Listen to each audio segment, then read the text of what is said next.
പ്രാർത്ഥിച്ചുകൊണ്ടിരിക്കുമ്പോൾ എന്നൊരു വലിയൊരു പ്രധാനപ്പെട്ട കാര്യമാണ് ഈ ദിവസം, തിങ്കളാഴ്ച ദിവസം കേൾക്കുന്നത്. അതായത് അനുഗ്രഹത്തിൻ്റെ രഹസ്യം.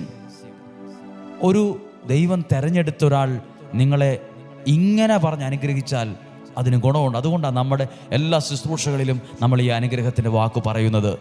സംഖ്യയുടെ പുസ്തകം, ഉൽപ്പത്തി, പുറപ്പാട്, ലേവ്യർ, സംഖ്യയുടെ പുസ്തകം 6-ാം അധ്യായം 22 മുതലുള്ള വാക്യങ്ങൾ. ദൈവം ഒരു നിയോഗം തന്ന വ്യക്തി എന്ന സ്ഥാനത്ത് നിന്നുകൊണ്ട് ഈ വചനം ഞാൻ വായിച്ചു കേൾക്കാം. നിങ്ങളുടെ വചനം ഒന്ന് എടുത്ത് ആ ഭാഗം ഒന്ന് എടുക്ക്, ഫോണിലാണെങ്കിലും ആ വചനം ഒന്ന് എടുക്ക്. 6-ാമത്തെ 22-ാമത്തെ വാക്യത്തിൻ്റെ ഹെഡിങ് പുരോഹിതൻ്റെ, ദൈവത്താൽ തെരഞ്ഞെടുക്കപ്പെട്ടവൻ്റെ ആശീർവാദത്തെക്കുറിച്ചാണ്, അനുഗ്രഹത്തെക്കുറിച്ചാണ്. ഞാൻ വായിക്കാം. കർത്താവ് മോശയോട് അരുളി ചെയ്തു പറഞ്ഞു, അഹറോനോടും പുത്രന്മാരോടും പറയുക, നിങ്ങൾ ഇങ്ങനെ പറഞ്ഞ്